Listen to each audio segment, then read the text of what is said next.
नमस्कार दोस्तों, स्वागत है फिर से आप सभी का मेरे चैनल पे।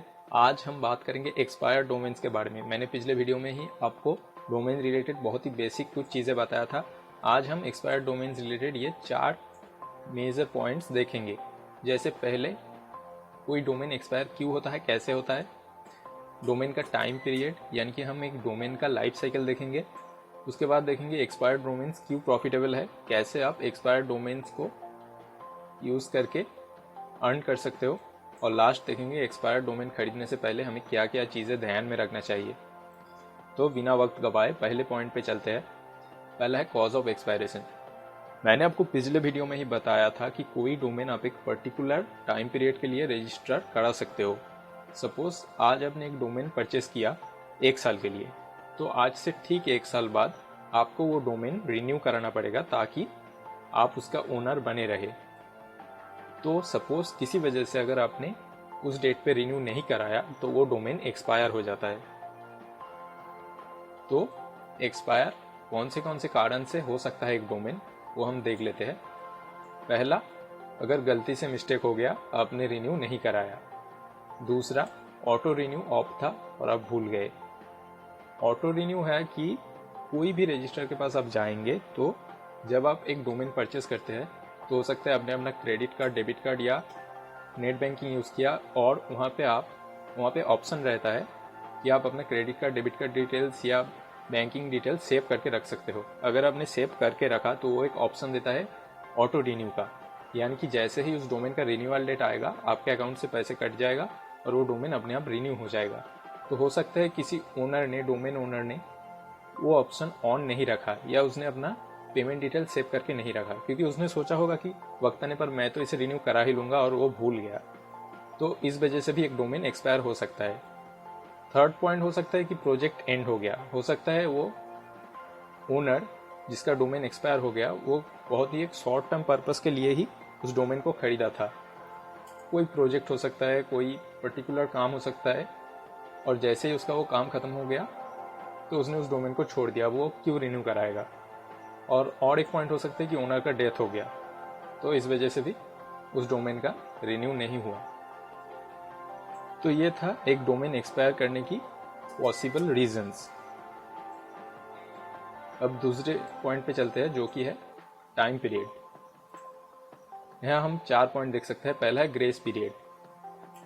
ग्रेस पीरियड क्या है कि जब एक डोमेन का रिन्यूअल डेट चला आता है और उसे हम रिन्यू नहीं करते तो वो एक्सपायर्ड हो जाता है। लेकिन इसमें चिंता करने की कोई बात नहीं है। सारे एक्सटेंशन के बारे में तो नहीं पता, लेकिन जो टॉप लेवल एक्सटेंशन होते हैं जैसे .com, .net, .org, इनके लिए कम से कम 30 डेज का ग्रेस पीरियड तो रहता ही है। तो रिन्यूअल डेट खत्म होने के बाद भी पूरा आपको 1 महीना मिलेगा, जिसमें आप उसको फिर से रिन्यू करा सकते हैं। उस डोमेन को आप वापस ले सकते हैं विदाउट एनी पेनल्टी। आपका जो रिन्यूअल फीस था वही आपको देना है, और वो डोमेन आपका ही रहेगा। जो रजिस्टर्ड है वो इस टाइम के दौरान उस डोमेन का ट्रांसफर ब्लॉक करके रखता है। तो ये था ग्रेस पीरियड। इसके बाद आता है रिडेम्पशन पीरियड। जब ये ग्रेस पीरियड भी खत्म हो जाता है, यानी कि ये 30 दिन भी खत्म हो गया और फिर भी उस ओनर ने इस डोमेन को रिन्यू नहीं कराया, तो आ जाता है रिडेम्पशन पीरियड। इस रिडेम्पशन पीरियड में जो रजिस्टर्ड है वो चाहे तो उस डोमेन को ऑक्शन पे भेज सकता है, ताकि दूसरा कोई इस डोमेन पे बैक ऑर्डर दे सके या बिड कर सके। लेकिन फिर भी चाहे जितने भी लोग उस डोमेन पे बिड कर दे, उन लोगों को वो डोमेन नहीं मिलेगा अगर आपने फिर से उस डोमेन पे एक्स्ट्रा फी देके उसको अपने पास रख लिया। तो इस पीरियड में भी आप फिर से उस डोमेन को एक्वायर कर सकते हैं, लेकिन आपको एक्स्ट्रा चार्जेस देना होगा, जो कि पेनल्टी है। क्योंकि आपको ग्रेस पीरियड मिला था, फिर भी आपने उसे इस्तेमाल नहीं किया। आप उसके बाद अगर वापस बुलाना चाहे डोमेन को तो आपको एक्स्ट्रा फी तो देना ही होगा। इसके बाद आता है पेंडिंग डिलीट ऑप्शन। अगर रिडेम्पशन पीरियड भी खत्म हो गया तो उसके बाद आता है 5 दिन का पेंडिंग डिलीट ऑप्शन। इस टाइम के दौरान उस डोमेन को कुछ आप नहीं कर सकते, ना वो रिकवर किया जा सकता है, ना ऑक्शन किया जा सकता है। पेंडिंग डिलीट में एक डोमेन कब जाता है कि अगर रिडेम्पशन पीरियड में भी वो ओनर ने उस डोमेन को रिकवर नहीं किया, ऑक्शन में भी किसी ने उस पर इंटरेस्ट नहीं दिखाया, रजिस्टर ने भी अपने पास नहीं रखा, तो वो पेंडिंग डिलीट ऑप्शन में चला जाएगा। जो 5 दिन रहता है, इस टाइम के दौरान उस डोमेन का कुछ किया नहीं जा सकता। और उसके बाद वो डोमेन हो जाता है डिलीटेड डोमेन, यानी कि रजिस्टर उसको छोड़ देता है और जैसे ही वो डोमेन डिलीट हो जाता है वो फिर से सारे मार्केट प्लेसेस में अवेलेबल हो जाता है एज एन अनरजिस्टर्ड डोमेन। यानी कि आप एक नया डोमेन जैसे रजिस्टर करते हैं उस डिलीटेड डोमेन को भी आप वैसे ही रजिस्टर करा सकते हैं। तो एक्सपायर्ड डोमेन से डिलीटेड डोमेन में फ़र्क क्या हुआ? एक्सपायर्ड डोमेन जो है वो डोमेन कोई यूज़ कर रहा था, तो अगर उस डोमेन के साथ एक वेबसाइट जुड़ा हुआ था तो हो सकता है उसमें बहुत सारे ट्रैफिक्स थे, बैकलिंक्स थे। तो अगर आप एक्सपायर्ड डोमेन्स खरीदते हैं तो आपको वो ट्रैफिक, बैकलिंक सारे मेट्रिक के साथ वो डोमेन मिलता है। लेकिन जैसे ही अपनी ये डिलीटेड हो गया तो वो सारे मेट्रिक्स भी डिसेबल हो गए। तो डिलीटेड डोमेन खरीदने से कोई फ़ायदा नहीं, एक्सपायर्ड डोमेन ही ज़्यादा डिमांडेबल है। तो ये गया डोमेन एक्सपायर होने का कारण और एक डोमेन का लाइफ साइकिल। इसके बाद आता है प्रॉफिटेबल यूज़, कि एक्सपायर्ड डोमेन क्यों प्रॉफिटेबल है, क्यों हम इसके बारे में बात कर रहे हैं। तो यहाँ पे पहला जो इसका प्रॉफिटेबल यूज़ है वो है डोमेन फ्लिपिंग। डोमेन फ्लिपिंग आप जानते हैं, अगर आसान भाषा में कहे, एक डोमेन आप कम पैसे में खरीदते हैं और उसे ज़्यादा पैसे में बेचते हैं कुछ समय बाद। वो टाइम एक दिन भी हो सकता है, कुछ महीना हो सकता है, कुछ साल भी हो सकता है। तो एक्सपायर्ड डोमेन्स अगर उसमें बहुत सारे ट्रैफिक आता है, बैकलिंक आता है, तो वो वैल्यूएबल है। उसको आप आज खरीद के कुछ टाइम बाद ज़्यादा पैसे में बेच सकते हैं और रेवेन्यू जनरेट कर सकते हैं। दूसरा है डोमेन पार्किंग। बहुत सारे पार्किंग कंपनीज होते हैं, ये भी डोमेन फ्लिपिंग का ही एक पार्ट है। जब तक आप डोमेन बेच नहीं पाते आप डोमेन पार्क करके रख सकते हैं। डोमेन पार्किंग से बहुत ही कम पैसा जनरेट होता है, क्योंकि ज़्यादातर पार्किंग कंपनीज, आप अगर उनके पास अपना डोमेन पार्क करते हैं तो वो उस पर गूगल एड्स रन करता है। तो गूगल के एडवर्टाइजर्स पैसे देते हैं, उसका एक पार्ट वो पार्किंग कंपनी को देते हैं, पार्किंग कंपनी भी उसका एक पार्ट, छोटा सा पार्ट आपको देता है। ऐसे भी कुछ पार्किंग कंपनीज है जो डायरेक्ट एडवर्टाइजर्स के साथ जुड़े हुए हैं, तो उन केस में आपका रेवेन्यू थोड़ा ज़्यादा हो सकता है, लेकिन फिर भी पार्किंग का रेवेन्यू कम ही होता है। थर्ड पॉइंट है एसईओ। एक्सपायर्ड डोमेन्स में क्योंकि बहुत बैकलिंक रह सकते हैं, ट्रैफिक रह सकता है, तो ये एसईओ के लिए भी अच्छा होता है। तो एसईओ का जो यूज़ है वो एक वेबसाइट बनाने में काम आता है। तो आप कैसे एक्सपायर्ड डोमेन को अपने लिए यूज़ कर सकते हो? पहला है build a new authority site और निश साइट। आप अगर एक नया साइट बना रहे हो तो उसको गूगल में इंडेक्स होने में, गूगल के बॉट्स को उसे क्रॉल करने में काफ़ी ज़्यादा टाइम लग जाता है। लेकिन अगर आप अपना वेबसाइट एक्सपायर्ड डोमेन्स के साथ बनाते हो जिसमें ऑलरेडी बहुत सारे ट्रैफिक आता है, तो आपके लिए गूगल में रैंक करना आसान हो जाएगा और उसमें वक्त भी कम लगेगा। और एक यूज़ है 301 रीडायरेक्ट। 301 रीडायरेक्ट में आप उस एक्सपायर्ड डोमेन को डायरेक्टली अपने वेबसाइट के किसी पेज में, ज़्यादातर लोग मेन पेज में ही करते हैं, होम पेज में रीडायरेक्ट कर देते हो। तो उस एक्सपायर्ड डोमेन में जो ट्रैफिक आता है, जो मैट्रिक्स है, लिंक जूस के थ्रू वो डोमेन अथॉरिटी पास होगा आपके वेबसाइट पे।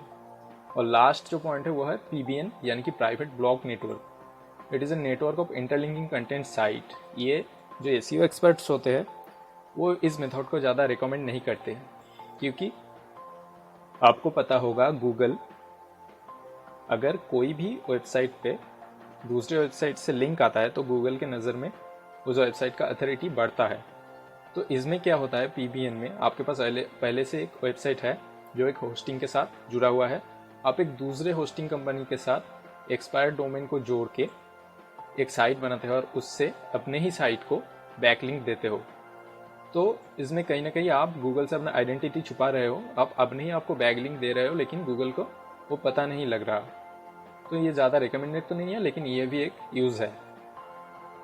अभी हमने 3 पॉइंट देख लिया, अब हमें लास्ट पॉइंट देखना है जो है थिंग्स टू चेक, यानी कि एक एक्सपायर्ड डोमेन खरीदने से पहले आपको क्या क्या चीज़ें ध्यान में रखना चाहिए। हर एक चीज़ का फ़ायदा भी होता है और नुकसान भी। तो जैसे एक अच्छा ट्रैफिक और बैकलिंक वाला एक्सपायर्ड डोमेन आपके बहुत मदद कर सकता है, वैसे ही इससे आपको नुकसान भी हो सकता है अगर आपने इन चीज़ों को चेक नहीं किया। पहली बात है age of the domain. Domain जितना पुराना होगा उतना ही अच्छा होगा, क्योंकि वो बहुत दिनों से है, गूगल ने ऑलरेडी उसे इंडेक्स कर चुका होगा। गूगल इंडेक्स ये भी आपको देखना होगा। आप अपना डोमेन नेम .com दे के गूगल में सर्च कर सकते हैं, तो आपको पता चलेगा कि गूगल के बॉट्स ने उस डोमेन को, पर्टिकुलर डोमेन को या वेबसाइट को लास्ट कब क्रॉल किया था। थर्ड है ट्रैफिक, उसमें कितना ट्रैफिक आता है आप एलेक्सा या सिमिलर वेब जैसे वेबसाइट के साथ उसे चेक कर सकते हो। कंटेंट भी आपको चेक करना होगा जो आप archive.org से चेक कर सकते हो।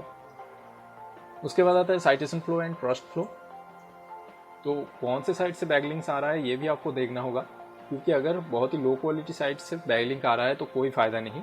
बैकलिंक्स अच्छे ऑथोरिटेटिव साइट से ही आना चाहिए, या फिर फॉरेन वेबसाइट से भी बैकलिंक आता है तो वो भी अच्छा नहीं होगा। नेक्स्ट पॉइंट है स्पैम स्कोर, स्पैमी बैकलिंक्स।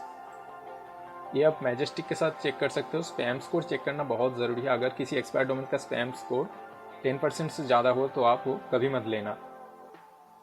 उसके बाद है एडसेंस चेक।